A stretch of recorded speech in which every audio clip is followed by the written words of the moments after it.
आज तो रक्षाबंधन है ना, आज हम मामा के घर जाएंगे ना, है ना मम्मी? मैं कौन सी फ्रॉक पहनूं मम्मी? आपने मेरा कपड़ा निकाल कर रखा है क्या? हाँ बिटिया, मैंने खाना बनाकर रख दिया है। अब शायद माँ जी मुझे जाने दे मायके। अगर मैं खाना बनाकर ना रखती तब तो कोई सवाल ही नहीं था कि माँ जी मुझे जाने देती, पर अब लगता है कि अब शायद माँ जी मुझे जाने दें। रुक, मैं तेरे लिए थोड़ा खाना निकाल देती हूँ, तू थोड़ा सा खा ले, तब तक मैं तैयार हो जाती हूँ। इतना मार वार खाई हूँ, मेरे इतना चोट लगी है, जल्दी से सब मेकअप से छिपा लेती हूँ, वरना मोहल्ले के लोग क्या कहेंगे मेरे मायके वाले कि मैं अपने ससुराल में किस तरह से रहती हूँ। कहाँ जाने की जतामती हो रही है माँ बेटी में? हाँ, एक तो करंजली कुछ लेकर नहीं आई, ऊपर से आते ही बेटी पैदा कर दी। मेरे घर में जो बचा कुचा धन है वो भी चला जाए। अरे तू मर क्यों नहीं जाती? मैं तो परेशान हो गई हूँ तुझसे। और सुन, कहीं जाने की जरूरत नहीं है, मेरी बेटी आ रही है और मैं चाहती हूँ तो दिन भर उसकी सेवा कर, समझी? अपना तो मटक कर चल देगी अपने मायके, तो यहाँ मेरी बेटी को खिलाए पिलाएगा कौन? हाँ, बड़ी आई है, मायके जाएंगी महारानी, चुपचाप से घर में रह और घर के सारे काम निपटा। मेरी बेटी आ रही है, उसके लिए अच्छे अच्छे से नाश्ता बना, समोसे वगैरह बना। इतने दिनों बाद तो मेरी बच्ची आ रही है घर और अपना चलिए मायके जाने। कहीं जाने की जरूरत नहीं है, वैसे भी तेरे माँ बाप मर चुके हैं और तेरा भाई वैसे तो कभी तेरा हाल लेता नहीं है। क्या करेगी राखी में ही जाकर वहाँ पर? माँ जी, सिर्फ आज का ही दिन तो होता है जब मैं मायके जाने के लिए कहती हूँ, बाकी तो मैं पूरा साल यहाँ घर में रहकर घर के काम ही करती हूँ, है ना माँ जी? आप मुझे इस बार कम से कम रक्षाबंधन पर तो जाने दिया करिए माँ जी। मैं रक्षाबंधन पर भी नहीं जाऊंगी तो मेरा मायका ही खत्म हो जाएगा माँ जी। माँ जी, मैं आपके आगे हाथ जोड़ती हूँ, मुझे कम से कम आज के दिन मत रोकिए मायके जाने से। मैंने खाना वाना सब बना कर रख दिया है माँ जी, नाश्ता भी बना दिया है, दीदी को कोई दिक्कत नहीं होगी। सब भर कर डिब्बे में रख दिया है मैंने, सारे नाश्ते सब खाना वाना सब बना कर रख दिया है माँ जी, कोई दिक्कत नहीं होगी आपको, बस मुझे मायके जाने दीजिए माँ जी। अरे माँ, जब भाभी इतना कह रही हैं तो जाने दो ना इन्हें। बड़ा मायके मायके जाने की जिद लगाकर बैठी हैं, वहाँ इनकी भाभी ना इनके लिए थाली सजाकर बैठी होंगी कि आ रही है मेरी ननद। आप तो जानती ही हो ना माँ, भाभी इनकी इनको फूकती आँख नहीं सुहाती है उनको। इनका बहुत जाने का मन है, जाने दो, आप क्यों रोकती हो? अरे देखो भी, आप इनके भैया इनको क्या तोहफा देते हैं, क्या देते हैं राखी की बंधाई। मुझे तो पता है मेरे भैया मेरे लिए वही रखे होंगे जो मैंने उनसे कहा था। आ गई मेरी प्यारी बिटिया। बहुत अच्छा किया बेटा, अब अगर तू कह ही रही है तो फिर ठीक है, जाने ही देती हूँ। वैसे तो मेरा मन नहीं था कि ये कहीं जाए, इससे पहले की बात और थी, अब तक इसकी माँ जिंदा थी, बाप तो इसके पहले ही मर गए थे, पर माँ तो जिंदा थी तो कम से कम राखी की बंधवाई कुछ मिलता भी था इसको। अब क्या ही मिलेगा, पागल है ये, जाना चाहती है अपने मायके दौड़कर। ठीक है, तो कह रही है तो जाने ही देती हूँ, देख लेती हूँ मैं भी क्या देता है इसका भाई इसको। राखी की बंधवाई। हाँ माँ, वही तो मैं भी कह रही हूँ, देख लो जरा इनके भैया इनको क्या देते हैं। और माँ, मेरा तोहफा तो तैयार है ना, मैंने जो भैया से कहा था, भैया ने वो रखा है ना मेरे लिए। अरे हाँ हाँ बेटा, तू बिल्कुल चिंता मत कर, देख ले इसकी शकल, तुझे पता चल गया होगा, तेरे गिफ्ट का इंतजाम हो गया है, तेरे भाई ने कर दिया है। अरे तुझे इसकी बिंदिया बहुत पसंद थी ना, जैसे इसके मायके से मिली थी, बहुत सुंदर लग रही थी ना तुझे। अरे करमचली देने को तैयार ही नहीं हो रही थी, कह रही थी मेरी माँ की आखिरी निशानी है। अरे बहुत ठोक बजाकर मेरे बेटे ने इसे सुधारा है, तब जाकर इसके हाथों से वो बिंदिया छूटी है। मैंने रख दी है संभाल कर, आज राखी की बंधवाई तुझे तेरे मन की ही चीज मिलेगी। क्या माँ, सच में? मेरे भैया कितने अच्छे हैं, मेरी माँ कितनी अच्छी है। माँ आप लोग बहुत अच्छे हैं। मैं बहुत खुश हुई, अब तो मेरा दिल कर रहा है मैं जल्दी से भैया को राखी बांधूं और वो बिंदिया जल्दी से ले लूं। इस बार ना करवा चौथ पर मैं वही बिंदिया पहनूंगी। हाँ हाँ बेटा, क्यों नहीं। ओ भाभी, अच्छा तो तुम वो बिंदिया मुझे अच्छे से देने के लिए तैयार नहीं थी, भैया को तुम पर हाथ उठाना पड़ा, कितनी मेहनत करनी पड़ी मेरे भाई को, इतना हाथ में उसके दर्द हो गया होगा तुम्हें मारकर। पर ठीक है, अब मेरी बिंदिया तो मुझे मिल ही गई है, पर तुमने जो किया है ना इसका परिणाम तो तुम्हें भुगतना ही पड़ेगा। अब एक बात अच्छे से सुन लो, अगर तुम्हारा भाई राखी की बंधवाई में तुम्हें कुछ सोने का सामान देगा ना, तभी इस घर में अपनी बिटिया को लेकर कदम रखना, वरना आना ही मत यहाँ लौटकर। बहुत मायके जाने का मन कर रहा था ना, अब वहीं रहना। दीदी, ये कैसी बातें कर रही हैं आप? रक्षाबंधन त्योहार होता है भाई बहन के प्यार का, वसूली का त्योहार नहीं होता। मेरे भैया की हैसियत जो भी होगी, जो उनका मन होगा, जो भी वो मुझे देंगे मैं वही लेकर चली आऊंगी। मुझे उनसे ज्यादा किसी चीज की कोई डिमांड करने की जरूरत नहीं है, मुझे ज्यादा की लालच नहीं है। ये सब जो तुम्हारी ज्ञानवाड़ी है ना, मुझे सुनने से कोई फर्क नहीं पड़ता। अभी तो भैया ने तुम्हें कूटा है, अगर तुम बिना कुछ सोने का सामान लिए इस घर में आ गई ना, तो फिर अच्छे से समझ लेना, इससे दुगनी कुटाई कराऊंगी तुम्हारी और तुम्हारी इस बिटिया की भी, समझी? और धक्के देकर तुम्हें इस घर से बाहर निकलवा दूंगी। एक एक बात मेरी सच होगी, तुम अच्छे से समझ लो। देख चुकी हो एक बार, जो मुझे चाहिए होता है वो मुझे मिलकर रहता है, और तुम्हारा कोई भाई जो भी सोने का सामान देगा वो सामान मेरा ही तो होगा, तो इसलिए कोई सोने का सामान लेकर ही लौटना, और ये नहीं कि कोई कील या छोटा सा सामान ले आओ। हाँ, गले का हार, अंगूठी, कुछ इस तरह का लेकर आना, समझी? अब चलो जाओ। मेरी बेटी बिल्कुल सही कह रही है, मेरी बेटी का कहा हुआ एक एक शब्द सही है, अच्छे से समझ ले तू। अगर बिना कोई सामान लिए इस घर में तूने कदम रखा ना, तेरे हाथ पैर तोड़वा डालूंगी अपने बेटे से, और तुझे और तेरी बेटी को इस घर से धक्के देकर निकलवा दूंगी, समझ लेना। मेरे घर में मुफ्ती रोटियां नहीं है, तेरा बाप नहीं छोड़कर गया है यहाँ पर जो तुम दोनों माँ बेटी ठूसती रहो केवल। हाँ नहीं तो जाओ, बहुत मायके जाने का मन था ना, जाओ। तुझे ये कुछ लेकर आ भी पाएगी? अरे इसकी भाभी से 50 रुपए भी दे देना, वही बहुत बड़ी बात है। तो जानती है ना इसकी भाभी कितनी कंजूस है। अरे उसके हाथ से तो फूटी कौड़ी ना उठे, वही से साड़ी कपड़ा और गहना क्या देगी। माँ आप भी ना बहुत भोली हो। मुझे तो अच्छे से पता है कि इनकी भाभी इन्हें कुछ नहीं देगी। मैंने तो ये काम बस इसलिए किया है कि ये यहाँ वापस ही ना आए। आपका और भैया का खर्चा बच जाएगा माँ। अपनी बिटिया सहित इस घर से तो निकल जाएंगी।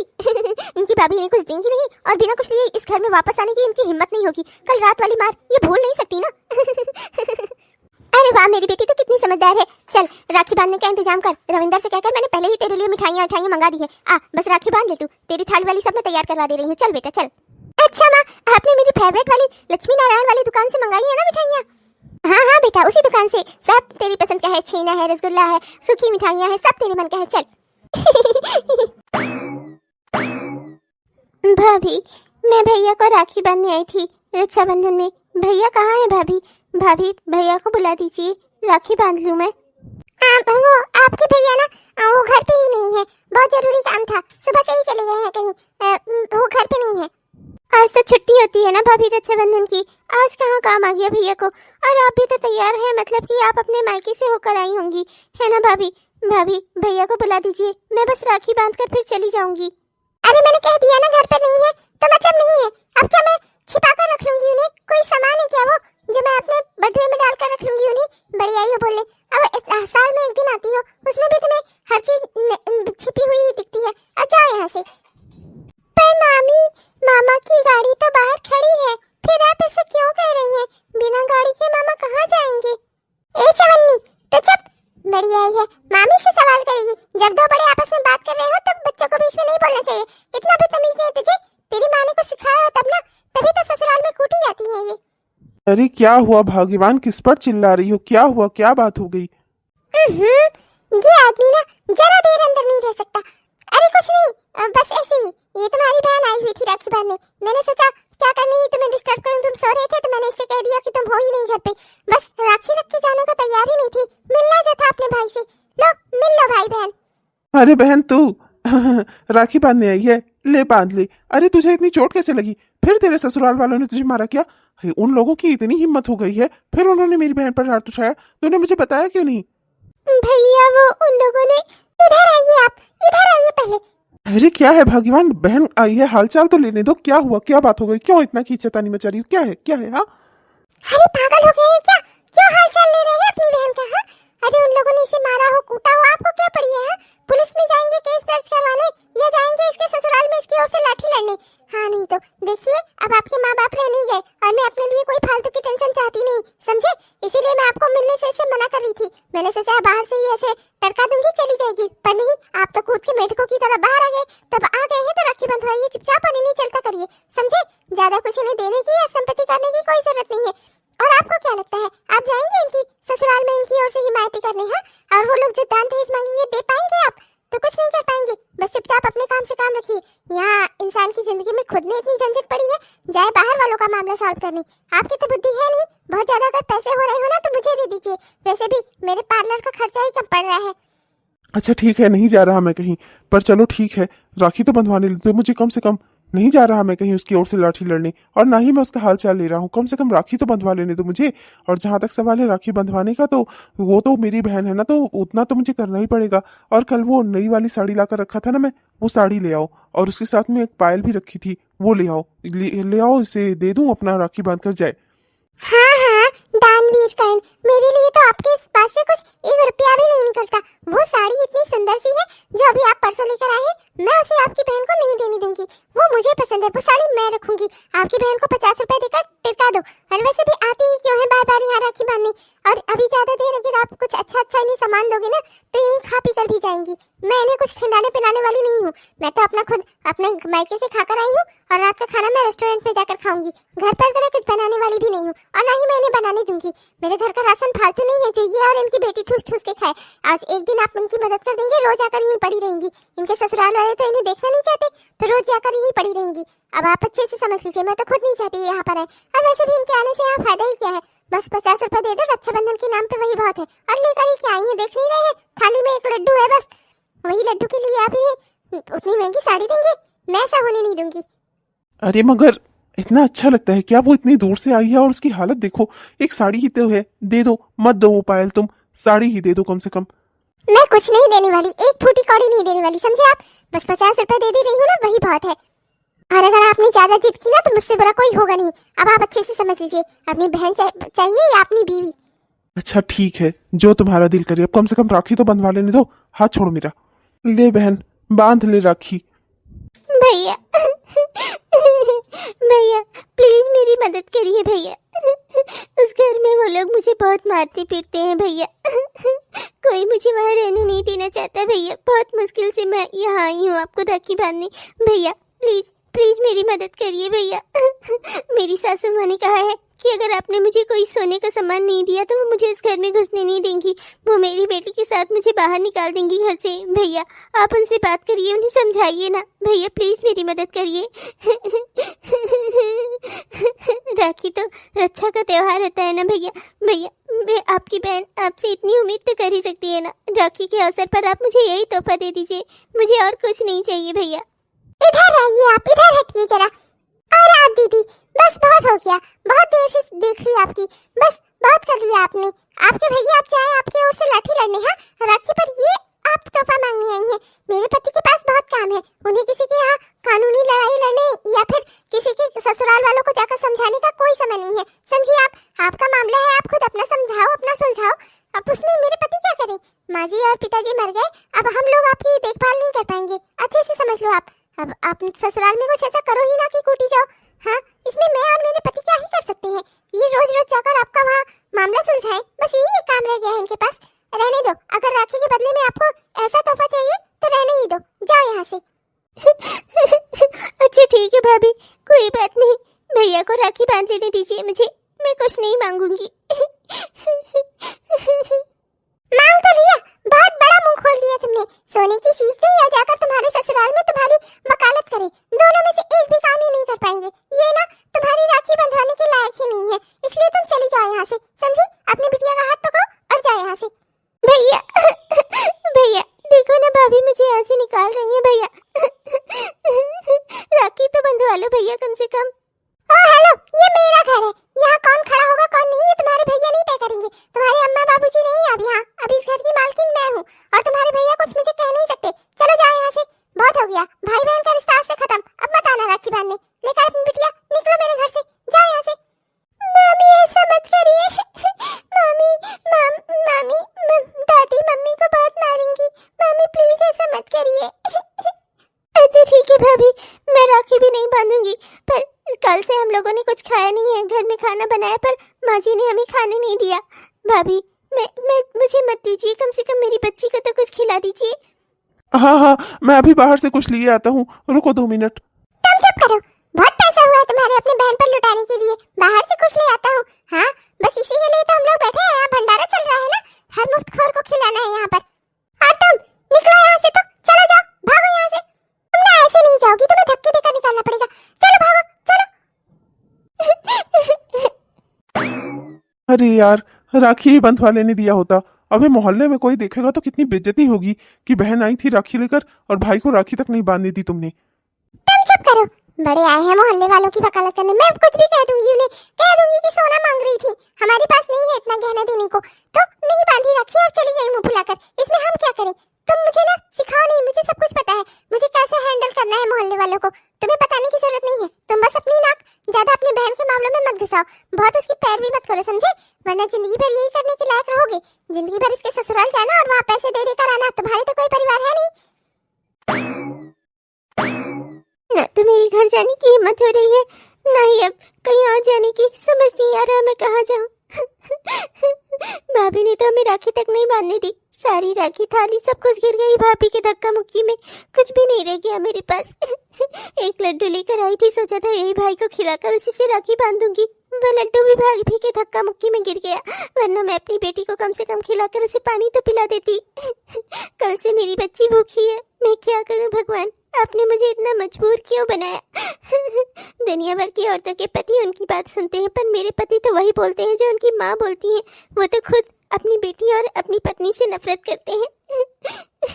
मैं क्या करूं भगवान, अब मैं कहाँ जाऊं? कहते हैं जिसका कोई नहीं होता उसके भगवान होते हैं, मेरा तो कोई नहीं है और मेरे भगवान भी नहीं है।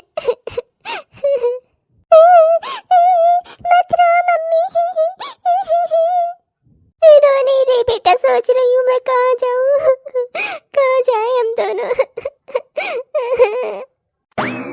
अरे हेलो सिस्टर, आप क्यों रो रही हैं यहाँ अपनी बच्ची के साथ? क्या हुआ, क्या बात हो गई, कोई प्रॉब्लम है क्या? आप मुझसे कहिए, मैं अगर हो सकता है मैं आपकी परेशानी सुलझा सकूं तो मैं जरूर सुलझाऊंगा। हेलो सिस्टर, कोई दिक्कत है क्या? बिटिया क्यों रो रही हो तुम? नहीं, कोई दिक्कत नहीं है। मेरी मामी ने मेरी मम्मी को घर से निकाल दिया। मेरी दादी ने कहा है कि अगर हम वापस लौट कर आए तो वो हमें बहुत मारेंगी। ओह अच्छा, तो ये बात है। तो सिस्टर आप घबराओ नहीं, आप बिल्कुल सही इंसान से मिल रही हो। मैं वकील हूँ, आपकी मैं पूरी मदद करूंगा। आप क्यों घबरा रही हैं? आप मुझे पूरी बात बताइए, मैं आपकी मदद करूंगा। कोई किसी की मदद नहीं करता, मुझे किसी की मदद की कोई जरूरत नहीं है। मैं जा रही हूँ, जो होगा झेल लूंगी। शुक्रिया, आपने मुझे मदद के लिए पूछा। मैं आपकी सिस्टर नहीं हूँ और नहीं मैं किसी की कुछ लगती हूँ। मेरा एक ही भाई था और आज से वो भी नहीं रह गया। चलो गुड़िया, घर चलो। जाने दो यार, जब इन्हें खुद की ही मदद नहीं करनी तो ऐसे लोगों की मदद तो स्वयं भगवान भी नहीं कर सकते। इनकी आदत होती है ऐसी औरतों की, घर पर रहती हैं, पति के हाथों से पिटती हैं और अपने ससुराल वालों के हाथों से पिटती हैं। कहीं सास मारती है, कहीं पति मारते हैं, कहीं नंद मारती है और सबकी मार खाकर उसी घर में खुशी खुशी रहती हैं और कहती है मैं तो बहुत भाग्यशाली हूँ, मुझे बहुत अच्छा ससुराल मिला है। पंकज शांत हो जाओ, देख नहीं रहे वो लोग कितना डरे हुए हैं? एक अनजान से मदद लेने में उन्हें थोड़ा तो दिक्कत होगी ना। खैर कोई बात नहीं, तुम शांत रहो। हम वकील हैं, हमें क्या सिखाया जाता है कि कानून की हमेशा रक्षा होनी चाहिए। तो क्या हम कानून को इस तरह से लोगों को कानून की धज्जियां उड़ाते देखेंगे? हाँ, वो लोग हमसे अभी खुलकर बात नहीं कर पा रही हैं तो उससे हमारा क्या मतलब निकलता है कि हम उनकी मदद ही ना करें? एक सच्चा इंसान होने के नाते, एक वकील होने के नाते मैं इनकी मदद जरूर करूंगा। तुम्हें जाना हो तो तुम जा सकते हो। गुड़िया बिटिया, तुमने कुछ खाना वाना खाया है क्या? हाँ, नहीं खाया हो तो चलो, यहाँ पास के जो रेस्टोरेंट है ना, उसमें मैं तुम्हें अच्छा सा खाना खिलाता हूँ। चलो बिटिया। नहीं, हमें कहीं नहीं खाना, हमें जाने दीजिए, हम अपने घर जाएंगे। मम्मी भूख लगी है, घर पर तो दादी हमें कुछ भी खाने को नहीं देंगी। भूखे मरने से अच्छा है कि कोई मार रहा हो तो कम से कम खाना खिला के ही मार दे। माँ, खा लेने दो ना मुझे मम्मी। देखिए बच्ची को बहुत भूख लगी है, मैं मानता हूँ कि मैं अनजान आदमी हूँ, इसलिए आपका मेरे ऊपर भरोसा ना करना मुझे बिल्कुल भी बुरा नहीं लग रहा है। आजकल की दुनिया ही ऐसी है, कोई किसी पे भरोसा नहीं कर सकता। इसीलिए तो मैं कह रहा हूँ चलिए भीड़ भाड़ वाली जगह पर चलते हैं, जहाँ एक बढ़िया सा रेस्टोरेंट है, वहाँ पर बढ़िया भीड़ भाड़ है। वहाँ मैं बैठकर आपकी बात सुनूंगा, आपका केस सुनूंगा और मैं आपकी मदद करूंगा। आपको आपके ससुराल से, ना ही आपके मायके से कहीं कोई नहीं निकाल सकता। बस आप एक बार मुझे पूरी बात बता दीजिए। ये दीपक भी ना बेकार बेकार के केस, अरे इस केस में क्या ही मिलना है, क्या फायदा होगा, ये औरत क्या ही दे पाएगी हमें। पर चलो अब कर ही क्या सकते हैं, मैं तो इस दीपक का असिस्टेंट ही हूं ना, जहाँ भाई साहब ले जाएंगे वहीं ले चलना पड़ेगा। चलो गुड़िया, हम खाना खाते हैं। हाँ चलो। ओ मिस्टर अशोक कुमार, ओ मिस्टर अशोक कुमार, बाहर आओ। कौन है जो मेरे पति को ऐसे नाम लेकर चिल्ला चिल्ला कर बुला रहा है? हाँ, मेरे ही घर में खड़े होकर इन्हें इस तरह से बुलाओगे तुम? तुम मिस्टर अशोक कुमार हो तो तुम्हें इतना क्यों तकलीफ हो रही है? चुपचाप खड़े रहो कोने में, मैं औरतों से बात ही नहीं करता, हटो। क्यों नहीं बात करते? हाँ, औरतों से क्यों नहीं बात करते? डर लगता है क्या? शांत रहो पंकज, हम यहाँ अपने काम से आए हैं। अरे, ये ननद रानी इन दोनों के साथ यहाँ क्यों आई है? और ननद रानी, ये आप लड़कों की फौज इकट्ठा करके घूम रही हैं क्या? इसी वजह से आपके ससुराल वाले आपको पीटते हैं? हो राम राम, अब आप इन लोगों को लेकर यहाँ क्यों आई हैं मेरे घर पर? एक्सक्यूज मी मैडम, आप इस घर को अपना घर कैसे कह रही हैं? आप इस घर में बहू बनकर आई हैं, इस नाते ये आपका घर हो गया। तो ये भी तो इस घर की बेटी हैं, तो क्या इनका इस घर पर कोई अधिकार नहीं है? आपकी सास ने या आपके मायके वालों ने ये घर आपको दहेज में दिया था क्या? ओ हेलो, मैं इस घर की बहू हूँ, तो जो सास का होता है वो सास के मरने के बाद उसकी बहू का ही होता है, समझे तुम? बड़े आए हो मुझे सिखाने, और तुम हो ही क्यों मेरे घर में? निकलो यहाँ से। मिस्टर अशोक कुमार, मैं एक काबिल वकील हूँ और मेरे पास कानूनी पूरे कागजात हैं। कहिए तो मैं आपको दिखाऊं, जिसमें ये साफ साफ लिखा हुआ है कि माता पिता की संपत्ति पर जितना अधिकार बेटी का होता है उतना ही अधिकार बेटी का भी होता है। और आप इन्हें इनके मायके से ही निकाल रही हैं धक्के देकर। आपकी हिम्मत भी कैसे हुई? आपको ये पता नहीं है कि अगर कोर्ट में इन्होंने केस दायर कर दिया ना तो इस घर के ही आधे आधे हिस्से हो जाएंगे, आधे हिस्से की मालकिन बन जाएंगी ये। तब आपको ठीक लगेगा? क्या ऐसा भी हो सकता है क्या? ये इस घर में हिस्सा पा सकती है, पर ऐसा कैसे होता है? माँ बाप की संपत्ति पर तो सिर्फ बेटों का अधिकार होता है ना? अब अगर आपको यकीन ना हो तो मैं बाकायदा कोर्ट से कागज बनवाकर आप दोनों के खिलाफ केस दायर करूं, तब आप लोगों को पता चले। और जब इन्हें पूरा हक हिस्सा मिल जाएगा ना, तब आप लोगों को पता चलेगा। अगर मैं तो सोचता हूं कि मैं एक वकील हूं, इसके नाते कोई भी कोर्ट में केस ले जाने से पहले मैं सोचता हूं अगर वो केस वैसे ही सुलझ जाए तो बहुत अच्छा है। कोर्ट में मैं केस ज्यादा लगाना नहीं चाहता, वरना केस लंबा खींचेगा और अंत में सब कुछ आधा ही नहीं मिलेगा। इस चीज की गारंटी मेरी है। और आप जान लीजिए मेरा सक्सेस रेट ना 100% है। आज तक एक भी केस हारा नहीं हूं मैं। और ये कानून है, आप अपने पति से भी पूछ सकती हैं। मिस्टर अशोक कुमार, क्या आपको भी इस कानून की कोई जानकारी नहीं है जो आपने अपनी पत्नी को नहीं दी? ये सही कह रहा है भाग्यवान, ऐसा है, कानून है, मैंने भी पढ़ा है, पेपर में निकला था। ऐसा कानून बनाया गया है, माता पिता की संपत्ति में बेटे के साथ बेटी का भी अधिकार होता है, जितना बेटे का उतना ही बेटी का। हाँ, तो मिसेस शोभा देवी, यही नाम है ना आपका, मिस्टर अशोक कुमार की वाइफ? तो आप ये बात अच्छे से समझ लीजिए, इस घर पर जितना अधिकार आपका आपके पति का है, उतना ही अधिकार इनका भी है। अब आप अच्छे से समझ गई होंगी, उम्मीद है मुझे। और अगर आप अब भी नहीं समझी हो तो फिर मैं कानूनी तरीके से आपको समझाऊं। और यही नहीं, मैं उसके लिए पुलिस में आपके खिलाफ FIR भी दर्ज करवा सकता हूं कि आपने इन्हें इस घर से निकालने की कोशिश की है। नहीं, मुझसे गलती हो गई, मुझे अब पता चल गया। माता पिता की संपत्ति में बेटी का भी अधिकार होता है। दीदी, आपका अधिकार है, मतलब आप इस घर में राखी ही बांधने तो आएंगी, कौन सा रहने आएंगी? बांध ली अगर ये आपकी, कोई दिक्कत की बात नहीं है, जैसे तैसे झेल ही लूंगी मैं आपको, पर ठीक है, बांध लीजिए राखी। सिर्फ यही इतना नहीं, ये जब चाहे इस घर में आकर रह सकती हैं, इन्हें कोई यहाँ से नहीं निकाल सकता, समझिए आप। ये अपने खर्चे पर इस घर में रह सकती हैं। आप लोग इन्हें भले ही खर्चा ना दें, पर इन्हें ये माता पिता की संपत्ति से सब कुछ मिलेगा, जो भी इनका हक हिस्सा है उसमें ये चाहे जो करना चाहे वो कर सकती हैं। जितने दिनों तक चाहे वहाँ उतने दिनों तक इस घर में आकर रह सकती हैं। और अगर आपने ऐसा करने से इन्हें रोका तो फिर मैं आपके खिलाफ कोर्ट में केस दायर करूंगा और पुलिस में FIR भी करूंगा। तो बाकी जिंदगी आप अपनी जेल में बिताने को तैयार रहना, मिसेस शोभा। हाँ, ठीक है मिसेस शोभा, समझ गई। जब इनका दिल करे ये आकर इस घर में रह सकती हैं, मुझे कोई आपत्ति नहीं है। बस ये इस घर से आधा हिस्सा ना मांगे, मैं 2 टाइम इनको खाना भी दे दूंगी, मुझे कोई आपत्ति नहीं है। बस आप कोर्ट में केस ना दायर करें। बहुत बढ़िया, मुझे लगा ही था आप बहुत समझदार हैं। चलो बहन, अब तुम्हारे ससुराल चलने का समय आ गया है। भैया, आप लोगों का बहुत बहुत धन्यवाद। आप लोगों ने मुझे यहाँ रहने की जगह दिला दी। कुछ दिनों तक यहाँ रहकर मैं अपने लिए कोई ना कोई काम ढूंढ लूंगी। मुझे वहाँ जाना ही नहीं है। वहाँ ना मेरे पति को, ना ही मेरी सास को, और ना ही किसी और को वहाँ मेरी कोई जरूरत है। मुझे वहाँ नहीं जाना भैया। ठीक है सिस्टर, तुम मत रहो वहां पर वहां तुम्हारा हक हिस्सा है, उसे तो तुम्हें दिलवाना ही पड़ेगा ना। और इसके लिए तुम्हारे सास का दिमाग लाइन पर लाना ना बहुत जरूरी है। चलो मेरे साथ। सिस्टर, ये कौन सा भाई पैदा हो गया? अब ये भी राइसी संपत्ति में अधिकार मांगने लगे। हो मिसेस शोभा देवी, मुझे लगता है आप काफी समझदार हैं। तो अब आइंदा से जब भी ये यहाँ पर आएंगी आपकी ननद, तो अच्छे से इनकी खातिरदारी करना, डरना इस बात को। इसी छोटे से घर के अगर आधे आधे टुकड़े हो गए ना, तब फिर तुम्हारे हिस्से क्या ही आएगा। और मुझे उम्मीद है तुम बेहद समझदार हो। हाँ, ठीक है, दे दूंगी। 2 रोटी का ही तो सवाल है, वैसे भी वो कितना खाती ही है, झेल लूंगी। मुझे इस घर के 2 टुकड़े नहीं चाहिए। माँ, ये बिंदिया ना मुझे शुरू से पसंद थी। थैंक यू सो मच माँ, मेरी राखी का सबसे अच्छा गिफ्ट है ये। अरे बहन, तो जो भी मांगे तेरे लिए सब हाजिर है, सब तेरे कदमों में ले आकर देगा तेरा ये भाई। हाँ हाँ, क्यों नहीं, और सब कदमों में दे देना, और जेल भी इसी के साथ चले जाना। तुम्हारा भाई तुम्हें जेल भी देगा। जेल?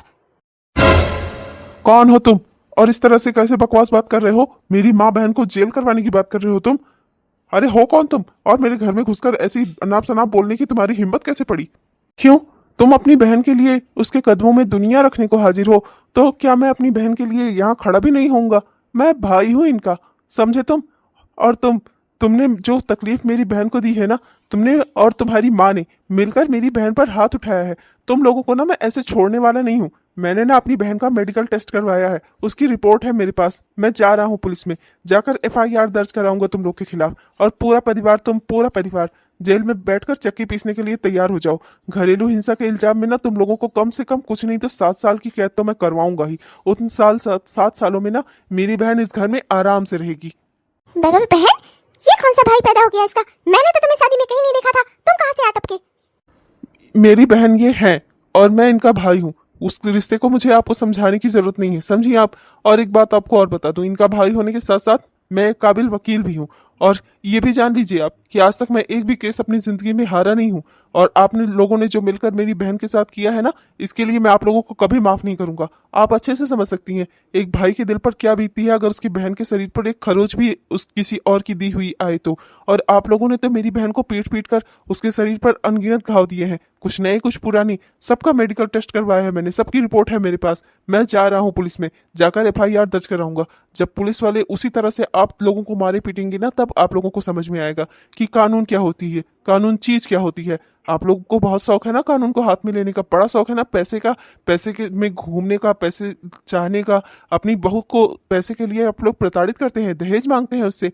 अरे और बेटी के लिए प्रताड़ित करते हैं। ये बेटी तो आपके खानदान का ही है ना, आपके खानदान का ही तो खून है, ये आपकी अपनी है। और आप बेटी बेटा में भेदभाव करती हैं। अपनी ही बेटी के साथ आप कितने अच्छे से रहती हैं और अपनी ही पोती से इतनी नफरत आपको। और ये सब चाहे जो करें जीजा जी, आपसे मुझे इस चीज की उम्मीद नहीं थी। आप मेरी बहन के साथ इतना बुरा बर्ताव करेंगे। अरे ये बेटी तो आपकी है, आपका परिवार है। ये लोग ना समझे, समझ में आता है मुझे, इनका परिवार नहीं है। आपको अपनी पत्नी के साथ अपना बुढ़ापा देखना है। कल जो आप आज हरकत कर रहे हो, कल को जब बुढ़ापे में आपकी हड्डियां घिसेंगी, किस मुंह से ये औरत आपकी सेवा कर पाएगी? हाँ, आप अपनी पत्नी पर हाथ उठाते हैं, बहुत गलत काम किया है आपने। और तो कमजोर समझा है, उस पर हाथ उठाया है। अब आप देखिएगा इस चीज का मैं क्या अंजाम देता हूँ आपको। अरे कहते क्या हो दीपक, चलो जल्दी से एफआईआर दर्ज करवाते हैं। इन कमीनों को ना उसी से राहत मिलेगी। जब पुलिस वाले आएंगे, दो चार डंडे बरसाएंगे ना, तो ये बुढ़ी और उसकी बेटी और साथ में ये आदमी, ये सब पिटेंगे और सबकी अकल ठिकाने आ जाएगी। तुम लोगों को कानून के बारे में नहीं पता क्या? कानून तोड़ा है तुम लोगों ने, घरेलू हिंसा की है, मेरी बहन पर हाथ उठाया है, उसकी बेटी को मारा है, उसे मारा है, मारा पीट कर इस घर से बाहर निकालना है, इस घर में दोबारा ना आने की धमकी दी है, और मारने पीटने की भी धमकी दी है, और जान से मारने की भी धमकी दी है। वो मैं अपनी ओर से लिखूंगा। अब तुम लोग तैयार हो जाओ 7 साल जेल में रहने के लिए। अरे माँ, ये क्या हो गया? मुझे नहीं लगा था कि ये अंजलि इतनी दमदार निकलेगी। इसका कोई ऐसा भी भाई होगा। मुझसे तो गलती हो गई माँ, हमें कुछ जल्दी ही करना पड़ेगा, वरना वाकई में ये हमें जेल करा देगा। अब देखो, मैं माफी मांगता हूँ तुमसे। तुम्हारी बहन को अब कोई तकलीफ नहीं होगी, वो आराम से इस घर में रह सकती है। मैं उससे कुछ नहीं छीनूंगा, न ही उससे कुछ मांगने उसके मायके भेजूंगा। मुझसे गलती हो गई, माफ कर दो मुझे। हाँ भैया, हमें माफ कर दो। मैं और मामी कुछ नहीं, मैं तो वैसे भी इस घर में यदा कदा ही आती जाती हूँ। मैं कुछ नहीं कहूंगी भाभी को, कभी इनसे कुछ नहीं मांगूंगी। भैया प्लीज मुझे जेल मत कराओ, मैं तो जा रही हूँ अपने ससुराल। मेरा यहाँ से कोई लेना देना नहीं है। आप माँ को ले जाओ और भैया को ले जाओ। क्या क्या क्या आप लोग मेरा मुंह क्या देख रहे हो? मैं कुछ नहीं जानती, मेरा यहाँ से कोई लेना देना नहीं है। मैं तो यहाँ यदा कदा ही आती हूँ, और रक्षाबंधन पे उसमें भी आप लोग मुझे जेल करा दो। मैं जा रही हूँ अपने ससुराल। अरे भगवान। भगवान क्या माँ जी, अब देख लिया ना आपने, आपके ऊपर बुरा वक्त क्या आया। आपकी बेटी सरक ली यहाँ से, आप दोनों को अकेला इस बुरे वक्त में छोड़कर आप लोग जेल जाओ। उसमें उसका कोई हाथ नहीं है, पर उसे कोई सामान चाहिए होगा तो वो आप दोनों से जिद करके ले लेगी। और उस सामान के लिए आप लोग क्या करते हो? अपने ही घर की बहू पर हाथ उठाते हो, अपनी पत्नी पर हाथ उठाते हो। वो पत्नी जो हर बुरे अच्छे वक्त में आपके साथ खड़ी होती है, और हर बुरे अच्छे वक्त में आपके लिए हमेशा तैयार खड़ी रहती है। कोई बीमार होता है घर में, किसी के ऊपर कोई तकलीफ आती है, हमेशा एक टांग पर खड़ी होकर सबकी सेवा और देखभाल करती है। और माँ जी आपको बुढ़ापे में अरे क्या करेंगी इतनी धन दौलत का? आपकी जिंदगी ही इतनी कितनी बची है? हाँ, और क्या करेंगी इन सब का? क्या गहनों से श्रृंगार करना है आपको? करना क्या है इन सब का? अपनी उस बेटी को देने के लिए जो आप लोगों को यहाँ मुसीबत में छोड़कर अकेला भाग गई अपना। तुम सही कह रहे हो, मुझसे ही गलती हुई। मुझे अपनी माँ का साथ नहीं देना चाहिए था, बल्कि अपनी माँ को भी समझाना चाहिए था कि अंजलि और उसकी बेटी, मतलब मैं, हमारी बेटी ही हमारा परिवार है। यही हमारा परिवार है, मुसीबत में यही हमारे काम आएगी। हमारी बहन नहीं जिसके लिए मैंने इतना कुछ किया। मैं माँ के कहने में आकर हमेशा रुपए पैसे के लालच में अंजलि पर हाथ उठाता रहा, उससे सामान छीनता था, कभी कोई बात को लेकर उस पर हाथ उठा देता था। मुझसे गलती हो गई, मुझे माफ कर दो। मुझे जेल नहीं जाना, पर अब तुम पूरी तरह से तसल्ली में रहो। मैं तुम्हारी बहन को कभी कोई चोट नहीं पहुंचाऊंगा। ये इस घर में आराम से रहेगी मेरी पत्नी बनकर। इसे इस घर में पूरा अधिकार मिलेगा। इसे कभी कोई किसी प्रकार की दिक्कत नहीं होगी, इसका वादा मैं तुमसे करता हूँ। प्लीज प्लीज मुझे माफ कर दो। इसलिए नहीं कि मैं जेल नहीं जाना चाहता, बल्कि इसलिए कि मुझे वाकई में अपने किए पे अब शर्मिंदा हो रहा है। मैं अब अपने किए पर शर्मिंदा हूँ। हाँ बेटा, मुझसे भी गलती हो गई, मुझे भी माफ कर दो। अंजलि बहू, तुमने दिल और जान लगाकर मेरी सेवा की और मुझे कभी तुम्हारी सेवा दिखाई नहीं दी। बेटी के कहे में आकर हमेशा मुझे यही लगता रहा कि तुम दान दहेज कम लेकर आई हो, बस इसीलिए मैं तुम्हें प्रताड़ित करती रही। और मेरी ये प्यारी सी पोती ये आगे चलकर मेरी सेवा करेगी, मैं ये कैसे भूल गई? मुझसे गलती हो गई। मैं तो हमेशा अपनी बेटियों पर जान छिड़कती थी, पर पता नहीं कैसे लोगों के कहे में आकर, अपनी बेटी के सिखाए में आकर मुझे भी ये लगने लगा कि तुम्हारी बेटी हम पर बोझ है। माफ कर दो मुझे बहू, मैं तो ये भूल गई थी कि हमारे खानदान का चिराग है, और कुछ भी हो जाए, जब मैं कभी बीमार पड़ूंगी तो तुम्ही दोनों से मुझे एक गिलास पानी मिलना है। आप लोगों को अपने किए पर पछतावा हुआ, बस यही हमारे लिए बहुत है। मैं भी आप लोगों को जेल नहीं भेजना चाहता, मैं बस यही चाहता हूँ कि मेरी बहन का घर अच्छे से बसा रहे और इस घर में वो खुशी से रहे। समझे आप लोग? जी जी बेटा, समझ गए। सिस्टर, अब आप इस घर में आराम से रह सकती हो, आपको कभी किसी तरह की कोई दिक्कत नहीं होगी। इसका वादा ये आपका भाई आपसे करता है। और अगर आपको कभी किसी तरह की कोई दिक्कत हो तो आप तुरंत मुझे फ़ोन करना, मैंने आपको अपना नंबर दिया हुआ है। और भी कोई दिक्कत हो आप मुझसे आकर कोर्ट में भी मिल सकती हो, जहाँ भी चाहो आप वहाँ मुझसे मिल सकती हो। मैंने आपको अपना नंबर, अपने घर का एड्रेस सब कुछ दे दिया है। और बिटिया, मैंने तो तुम्हें अपना मोबाइल नंबर याद करा दिया है ना, कभी कोई दिक्कत हो तुरंत मामा को फ़ोन करना, ठीक है? ठीक है मामा। हाँ, और अगर कोई कभी तुम्हारी माँ पर हाथ उठाए ना तो सीधा मुझे फोन करना। मैंने ये बॉडी इसी दिन के लिए तो बनाई है, ऐसे ऐसे लोगों को सीधा करने के लिए। नहीं नहीं साले साहब, अब ऐसा कुछ नहीं होगा, मैं वादा करता हूँ आपसे। चलो फिर पंकज, अब चलते हैं। ऐसे कैसे भैया, आप लोग ऐसे कैसे जा सकते हैं? पहली बार बहन के घर आए हैं, मैं आपको रक्षाबंधन के दिन ऐसे ही जाने दूं? ऐसा नहीं हो सकता। हैप्पी रक्षाबंधन भैया। आपको भी हैप्पी रक्षाबंधन छोटी भैया। ये लो बहन, हमारे पास कोई तोहफा तो नहीं है तुम्हें देने के लिए, क्योंकि हमें पता ही नहीं था कि आज रक्षाबंधन के दिन हमें इतनी प्यारी बहन भी मिलेगी। पर लो, ये पैसे ही है हमारे पास, यही रख लो रक्षाबंधन के उपलक्ष्य में। नहीं भैया, मुझे पैसे नहीं चाहिए। आप लोगों ने मुझे जो तोहफे रक्षाबंधन पर दिए है ना, वो मेरे लिए सबसे बड़ा है। मुझे और कुछ नहीं चाहिए। अरे पर ले लो, ये हम तुम्हें अपनी खुशी से दे रहे हैं। तुमने हमें अपना भाई कहा है, पहली बार तो हमें इतनी प्यारी बहन मिली है, और इतनी प्यारी सी हमारी भांजी भी मिली है। तो हम जो तुम्हें खुशी से दें वो तुम्हें ले लेना चाहिए। हाँ बहन, ये तुम्हारे भाइयों का आशीर्वाद है, अगर तुम लोगी तो हमें भी अच्छा लगेगा। भैया, रिश्ते पैसों से नहीं, पैसों के लेन देन से नहीं चलते। रिश्ते चलते हैं प्रेम से, आपसी व्यवहार से। जब मुझे सबसे ज्यादा मदद की जरूरत थी तब आप लोगों ने मेरी मदद की। भाई बनकर मेरे लिए आप दोनों मेरे लिए खड़े हुए। भैया, आप लोगों का यही साथ मुझे जीवन भर चाहिए, बस मुझे और कुछ नहीं चाहिए। आप लोगों का आशीर्वाद, आप लोगों का साथ। चलो फिर ठीक है, कोई बात नहीं, तुम पैसे नहीं ले रही, पर तुम्हें अपने मायके मतलब मेरे घर तो आना ही पड़ेगा।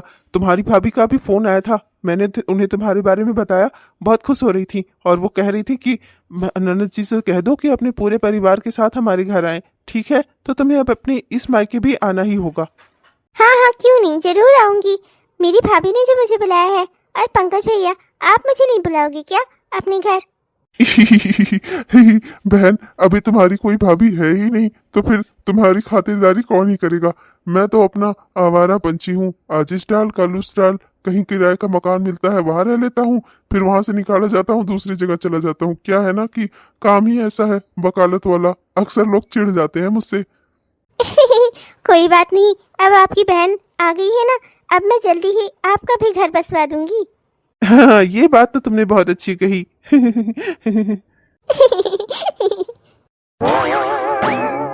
हेलो दोस्तों, आप सबको दिल से हमारा प्यार भरा नमस्कार। कैसे हैं आप सब? उम्मीद करती हूँ कि बहुत ही बढ़िया होंगे। आपने हमारा यह वीडियो पूरा देखा, इसके लिए आपका दिल से बहुत बहुत धन्यवाद। दोस्तों, कैसा लगा आपको? उम्मीद करती हूँ कि पसंद आया होगा, और अगर पसंद आया तो कृपया वीडियो को लाइक जरूर करिएगा और अपने दोस्तों को, रिश्तेदारों को वीडियो को शेयर भी जरूर करिएगा। और हाँ दोस्तों, अपने प्यारे प्यारे कमेंट्स भी हमें जरूर लिखिएगा। आपके प्यारे प्यारे कमेंट्स का ना हम दिल से इंतजार करते हैं दोस्तों।